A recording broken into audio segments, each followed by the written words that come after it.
Al-Quran harus dengan tafsirnya ulama. Silakan. Akan kita ini saya kemarin kan menyatakan kalau memahami Al-Quran itu bimbingan guru atau ulama. Itu statement saya Edis. Kemudian kalau Edis mengatakan kan, oh tidak perlu bimbingan ulama. Al-Quran itu dibaca, dipelajari. Nah, sekarang kita buktikan dulu Edis. Sudah saya bukakan Al-Quran original text. Benarkah Edis setelah membaca, setelah dibukakan Al-Quran? Waduh, ini lomba baca huruf Arab nih. Ini hanya sekedar lomba-lomba baca huruf Arab. Yang bilang lomba baca Al-Quran Ya siapa? sudah, silakan Ini saja pernyataan Ustadz Asmadi Munte bacakan artinya biar semua orang mengerti. Ayo silakan. Intinya Edis nggak bisa kan, berarti betul lah apa yang disampaikan oleh kita jadi umat debat kusir Islam di yang sini. lain. Baik, mohon maaf, ini Ustadz Asmadi Munte saya turunkan. Kita jadi debat kusir ini. Kan saya beri Anda kesempatan di mana ayatnya yang berkata Al-Quran itu hanya bisa dipahami menurut tafsirnya si ini, si fulan kagak ada.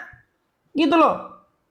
Ada beberapa santri pernah kejadian di Lombok. Ya. Bagaimana mereka membakar buku-buku tafsir. Ya. Apa yang mereka katakan? Selama ini umat muslim tidak boleh mengerti Al-Quran sesuai dengan apa yang dia dalami. Dia harus menginikan pikiran dia kepada ulama-ulama yang dulu, kata dia. Lu dia protes itu. Bukankah Al-Quran itu dimudahkan? Bukankah Al-Quran itu dikatakan tidak ada keraguan padanya? Kenapa Anda harus ragu-ragu nanya sama orang?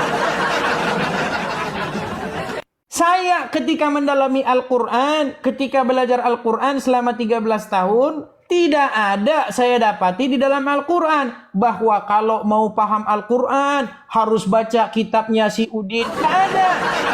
Kalau mau paham Al-Quran harus merujuk kepada tafsir Ibnu Katsir. Tidak ada.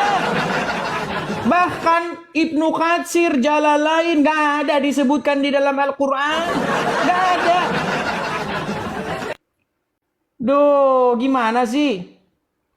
Di Quran mana ada ayat yang berkata kamu harus paham nahwu shorof, balaghah, mantik, bayan? Di mana? Kalau ada, saya lompat dari Monas, saudara.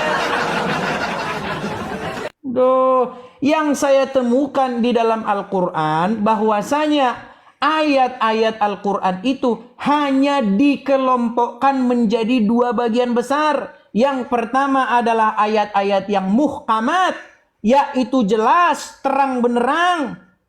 Jelas, semua orang kalau baca itu jelas. Itu namanya muhkamat. Dan ayat-ayat yang mutasyabihat. Nah, mutasyabihat ini disebutkan tidak ada seorang pun yang mengerti takwilnya.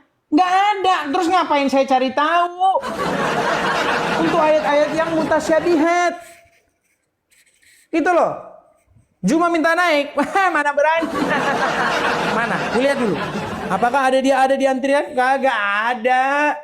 Kalau Juma masuk ke sini, ya, saya pasti akan memberikan penghargaan yang sangat besar. Karena dia itu buronan saya.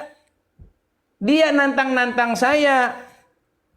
Bahkan nantang-nantang seluruh pendeta, seluruh orang Oten katanya. Tapi giliran dijabani, saya diblokir sama dia. Itu yang terjadi.